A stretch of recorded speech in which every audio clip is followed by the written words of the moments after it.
Hey family welcome back to my channel life with Chikna. केम छो तमे बधा? आई होप तमे बधा मजामां हशो। तो वागी गया छे सवाરના 9:30 અને તે સાથે જ આજનો બ્લોગ અત્યારે સ્ટાર્ટ કરીએ છીએ। તો આમાં થોડું રસોડામાં સાફ સફાઈનું કામ સ્ટાર્ટ કર્યું છે। અહીંયા જે ઘોડો હતો એને કાઢીને બહાર ધોઈને સૂકવ્યો છે અને આ બધું સાબુના પાણીએ લૂસીને ચકચકાટ કરી દીધું।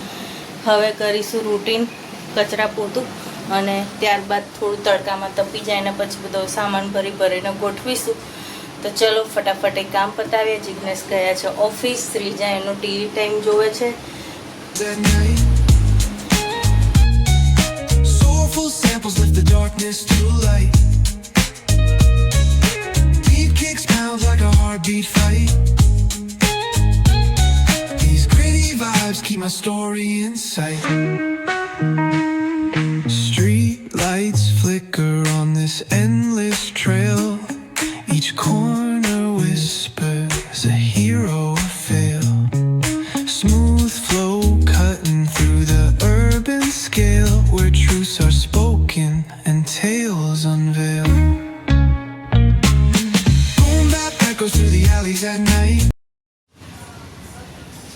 તો ગાઈસ સવારે મેં જે પ્રમાણે કીધું તે પ્રમાણે આજે પેલું રસોડાનું ઘોડું સાફ કરવા કાઢ્યો તો જો મજાનો ધોઈને તડકે સૂકવ્યો છે।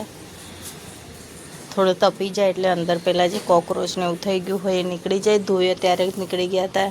અને રસોડાનો બધો સામાન, અજમો, ડબલા ડુબલી, આઈનો પ્લાસ્ટિકના ડબલા ના યુઝ કરાય પણ અમે તો કરીએ છીએ। તો બસ કંઈ નહીં, અત્યારે એ જ છે। અને ચલો રસોડામાં જોઈએ મમ્મી શું કરે છે। તો રસોડામાં અત્યારે ચાલી રહ્યો છે નાસ્તાનો ટાઈમ। મમ્મી બનાવે છે પૌવાનો ચેવડો, તો એની માટે પૌવા અત્યારે શેકાઈ રહ્યા છે। અને શ્રીજા પાછળ આવી એક સાઈડ જમવાનું બી બને છે બપોરનું। અને આજે આ વખતે મમ્મી જાડા પૌવા પણ લીધા છે જોડે અને આ પાતળા પૌવા। હવે પૂરો ચેવડો બને ત્યારે હું તમને લોકોને બતાવીશ કે કેવો બન્યો છે ચેવડો। અને હવે મારે જોરથી બોલવું પડશે કારણ કે વિડીયોમાં વોઇસ બહુ જ ઓછો આવે છે એટલા માટે।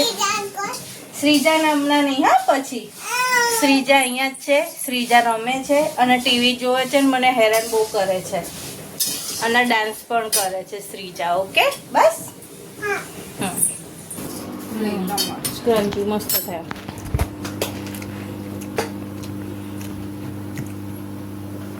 તો ગાઈસ જો પૌવાનો ચેવડો બનીને રેડી છે। આની અંદર તમારે ઝીણી સેવ એડ કરવી હોય તો બી થાય, ના પાપડ તળીને એડ કરવા હોય એ બી થાય, પણ અમે હમણાં નહીં નાખીએ પાપડ। એ તમે દર વખતે અલગ અલગ બનાવીએ, એક વખત પાપડવાળું બનાવીએ, એક વખત વગર પાપડનું બનાવીએ, એટલે વેરિએશન મળતું રહે આમાં પણ। અને ગરમીનું પ્રમાણ તો ખબર નહીં દિવસે ને દિવસે વધતું જાય છે, લાગે છે વરસાદ આવશે થોડા ટૂંક જ સમયમાં। તો ગાઈઝ વાગી ગયા છે 1 અને તે સાથે જ અત્યારે ગોઠવાઈને રેડી થઈ ગયું છે। અને હજુ તો આ બાકી જ છે અને કપડાં સુકવવાના બાકી છે। ફટાફટ પતાય કંઈ કે વચ્ચે જમવાનું ને એ બધું ચાલતું હોય એટલે અને ફોન બી આપતા હોય બધાના વારે ઘડીએ। તો બસ કંઈ નહીં, અત્યારે એ બધું કામ પતાવીએ પછી મળીએ। તો ગાઈસ બધું કામ પતી ગયું છે, ફાઇનલી 1:30 વાગી ગયો છે બધું પરવારતા। અને હવે ઠંડકમાં થોડી વાર રેસ્ટ કરીશું ને પછી સાંજની જમવાની તૈયારી કરવાની છે। આજે બનાવવાનું છે જિગ્નેશની ફરમાઈશ ઉપર મસાલા ઢોસા। તો મસાલા ઢોસા બનાવવાના એટલે તમને ખબર જ છે કે કેટલું બીજા મારીનું કામ છે। ઘરે ખાશે, હા સાંભાર બી બનાવીશું। શ્રીજાને પણ ઢોસા ભાવે છે એટલે ઢોસા બનાવવાના છે, તો એની તૈયારી માટે પહેલાં થોડું ઉઠવું પડશે। અને સોરી વચ્ચે હાથ આવી ગયો, બાકી બસ હવે કંઈ નહીં, થોડી વાર રેસ્ટ કરીએ કારણ કે આ તો થાકીને થાબડો થઈ ગયા છીએ। ચલો તો પછી મળીએ થોડી વાર રહીને।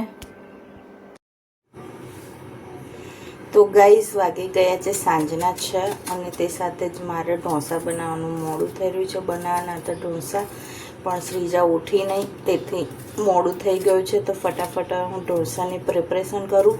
તે સાથે જ આજનો વિડીયો અહીંયા જ એન્ડ કરીએ છીએ. વિડીયો પસંદ આવ્યો હોય તો વિડીયોને લાઇક કરજો. ચેનલમાં નવા હોય તો ચેનલને સબસ્ક્રાઈબ કરવાનું ભૂલતા નહીં. મળીએ કાલે એક નવા વિડીયો સાથે. ત્યાં સુધી આપ સૌને જય શ્રી કૃષ્ણ. Bye bye.